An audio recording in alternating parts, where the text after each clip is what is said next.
gosh, I'm so excited. I hope you guys can see me. So if you're watching in the Facebook group, if you're watching on YouTube, I'm hoping I'll be able to see comments. I haven't used this particular app before, but let's hope. My goal was to spread this everywhere as much as I possibly could. So I took a little chance and we're going to try this out and hope that it works. But if you guys can see me, let me know. If you can hear me, let me know. If we haven't already met, although I think many of you know me, my name is Jackie Lacroix, and I am so excited to be talking about this information with you today. I have had this stuff in my heart for a while. And if you followed me for a while, you know that I've been doing work in this space for over 10 years, helping women with body, beauty, intimacy, relationships with men, impact, their sense of purpose, and a little bit more now into creating financial independence. But I have never put all of the pieces in one package, in one explanation, in one picture. I'm usually focused over here, I'm focused over there, and kind of explaining how to have a breakthrough in one area or another. But I've never pulled it all together like this. So I am so excited, so excited. So let me know if you can hear me, if you can see me. I'm just going to hope that you can, and we're going to get started. If you guys saw the description of today's events, this is the art of feminine liberation. We're going to go through those 6 areas I just mentioned. It's broken into 2 days. So today we'll be going over the first 3, which are body, beauty, and intimacy. Tomorrow we'll be covering men, money, and mission. And I'm going to show you the 6 cycles plus a bonus cycle that we'll begin with of how women have gotten pulled into traps of confusion, of a sense of stuckness, of a sense, you guys ever felt that way, that you're putting so much effort into something and the results that you're getting are not aligned with the degree of effort? Have you guys ever felt that? I have, I believe, figured out not only why that's happening for so many women. Of course, there are always exceptions to rules and to frameworks that we're creating, but also how to explain it to you guys. And I just kind of, honestly, I just figured this out the other day and it kind of blew me away. If you guys are in this kind of personal development world and you know those moments where something suddenly occurs to you so clearly that really, in my understanding, we don't deserve credit. That kind of stuff comes from God, in my opinion. I'm not that smart, but I certainly was open to receive it, which is what we're going to be talking about today. So are you guys excited? I am so excited for this because here's what I see, right? I have worked, again, with women for all told about 12 years. And, you know, the problems that I see recurring, and of course, many of which I've struggled with myself at various times and various seasons, frustrate me, right? So I'm not just here like, oh, I really want to help. I travel a ton. I'm in airports a ton. I see women. And it drives me out of my mind that the same problems keep plaguing excellent women, good women, well-intentioned, high integrity, good-hearted, loving, God-loving women, right? But the second thing that frustrates me beyond just the problems, and that I've been aware of for a long time, and I've recently been thinking, it's not just the problems that are so frustrating. And I'm sure you guys feel this, right? We're going to break down these areas in a minute, but just generically, if you've had a sense of like, I'm doing my best, you know what I mean? Have you felt that? Like I'm on the hamster wheel of life here. I'm going as hard and as fast as I can, then I rest so I don't burn out, or sometimes I don't rest and I do burn out. But why is it not working? Why is it not working? And so what do? We go look for solutions, right? We've got a problem. We get on the Google. Yes. How do I lose weight? How do I find a man? How do I feel more attractive? How do I make more money? How do I have a sense of purpose? Whatever it is, right? So the second frustration is the solutions, the quote unquote solutions that women tell me they're trying or they're, coming to, or they're finding, or they're researching, or someone told them. And I hear their strict calorie counting restrictive diet that they swear is going to work this time, or this hardcore workout that if they just show up every day for 60 days and they don't, wimp out and skip a day, they're definitely going to get that result. And if they just throw themselves toward men who have not shown any interest, I'm sure he'll finally pay attention, right? The solutions are almost worse than the problems. And that's largely because we haven't understood the concept of design. So I'm going to go a little bit over how I see and perceive design. And then we're going to talk about the 2 identities that I see these women in, right? And that I, again, have been in various areas at various times myself. So I for sure understand the frustration. And those identities are bondage, a woman in bondage, or the bombshell, the woman who has broken out, who's had her breakthrough, who is liberated, who is freed, right? So design. Okay. I am the daughter of 2 architects. My father's an architect. My mother's a landscape architect, or trained as one, worked as one for a while.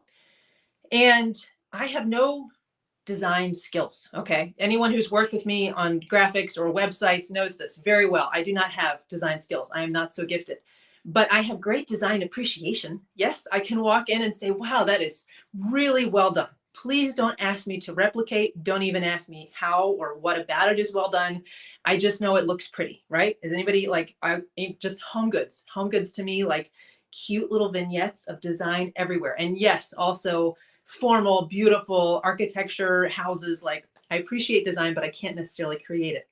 But here's what we forget about design, right? We often mistake design for style. So if you walk into a home and it has a particular style, in my home here, if you guys see my pictures and my stories of the various corners of my house, there's a lot of white. Most of the furniture is white. Most of the furniture is white and stained, because partly of my children and honestly partly of me, and mirrored, right? So I've moved so many times, and everyone who helps me move is like, why, Jackie? Why so many mirrors? Because they always break, right? That's my style. I love white. I love open. I love mirrored. I love kind of a sophisticated, slightly at ease feeling elegance. The at ease part comes from the broken parts of the mirrors and the stains on the white furniture, right? But that's my style. But that's not design. Okay. Design is the fact that you can walk in my house and it won't fall down on top of you. Yes. Design is that something functions. Now, look, if you brought in designers and architects and engineers, they would all probably argue with me over the semantics. But for our purposes, this is how I want you to understand the difference between style and design. Style is your own personal flavor. Style is your own, your brand, your likes, your personality, your preferences, how you do you. Design is how things actually work in order to function effectively. Yes? So one of the terms you guys may hear in the world is your truth, right? And I used to really beat up on that term of your truth. I really felt that it wasn't helpful because I believe in very certain absolute truths. But now I understand that when people are saying that, they usually are referring more to style, essentially. What's true for them, what their experience has been, how they see the world, what their perspective is, right? And as long as it is still subservient, if you will, to a sense of absolute truth, that's fine. It works fine. You can have your own style and you can make your style whatever you want. But the core of design must work. Would you want to get in a car where, let's say, I like cars. I think cars are cool. I don't, again, know almost anything about them, but I can appreciate the design, yes, or the style. So let's say you've got this stunningly gorgeous elite luxury sports car, right? It's beautiful and it goes fast and everybody looks and there's leather inside and it's just the experience of being in that vehicle is incredible. But before you get in it, the person who's loaning it to you, or God forbid, selling it to you, please don't go through with the sale, says, by the way, the brakes don't always work. It looks amazing. Don't get me wrong. It drives like a dream. It's so smooth. It's so responsive. Oh my gosh. But the brakes don't always function.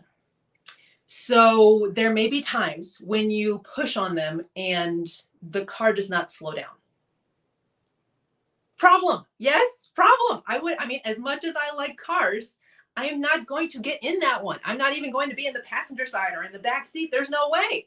I'm not going to get into design that's faulty. Another thing I do all the time, I don't necessarily get in luxury vehicles all the time, but I do get in airplanes all the time. And you guys, if you've been flying recently or ever, because this is not just a new kind of COVID era thing, the pilot will come on, and in addition to telling you what direction the winds are coming from and, the altitude that you're going to get to and all of the things you just don't want to know. And you're wondering, why are you telling me this? You're interrupting my movie, right? But he also will get on and say, we have a small mechanical error, whatever, people, the techs are coming out to take a look. We're going to, just get it evaluated. We'll keep you posted, but we're going to be grounded for another 10 minutes or something like that, right? It's annoying, yes, but I'm really glad they found out before we were in the air. Yes, that's what a pre-flight checklist is for. Is this working? Is this working? Is this working? Oh, that's not working. We can't go anywhere until correct design is restored. Yes, until the airplane is able to do the thing that it is here to do, which is fly. So if you guys have been feeling a sense of stuck, or if you look around the world and you see women where, and I have previously described this if you have been with me a long time, and I saw some of you as you signed up for this training, some of my OGs, and I love seeing you here. I'm so grateful for you. I used to describe this as a wheel of partial glory, right? Because I was speaking in a very kind of Christian semantics way, where it's like people will maybe have mastered one area of their life, like maybe they're really good with their fitness, but she just can't seem to figure out relationships with men. Or she's over here killing it in her career, crushing it, has income she doesn't even know what to do with necessarily. But she is so insecure about her attractiveness or her desirability and her ability to kind of call in a man and retain his interest. Yes? So it's like we figure out one part, but over here we're rocky, or we just, some women eventually, after a couple of failed attempts out of alignment with design, say, well, that's not for me. I can't do it. Or we create an untrue truth, right? Men are just like this, or beauty is this, superficial standard that I'll never meet, or the body standards are impossible, whatever it is, right? Because we haven't aligned with the design that works in all of these areas, right? So the airplane may have wings that are ready to go. It may have one engine that's locked on, but if the other engine is not working, we have a problem.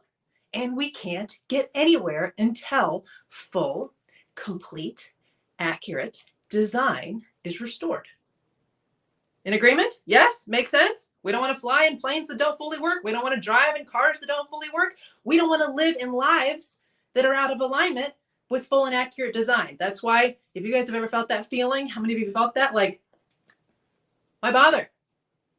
I give up. And that's normal. That's going to happen in life. With my dating clients, I'll say, just take a dating detox. You're allowed to take a pause. I just don't want you to get completely out of the game forever. We're not giving up. We're resting. So those moments of feeling just defeated, like you're on a hamster wheel it's almost like it's spinning and you're not even moving. You just kind of just give up and it just keeps spinning around you. You guys know that feeling?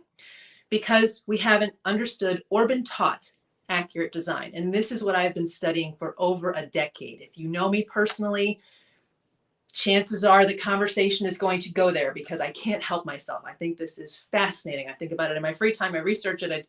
I've just dedicated my life to this work. And the results that I am able to get for women make all of that time that I dump into this more than worth it. So, are you ready to get started? I'm so excited you're here. If you're watching the replay, make sure you say hi in the comments. Let me know what you think. Since this is being streamed on YouTube, I'm sure I will get all kinds of people who aren't from my world and all of their interesting perspectives. So I really do want to hear those too. I'm not claiming to know everything. I'm just here to do my best to help. So, shall we get into it? This is the art of feminine liberation.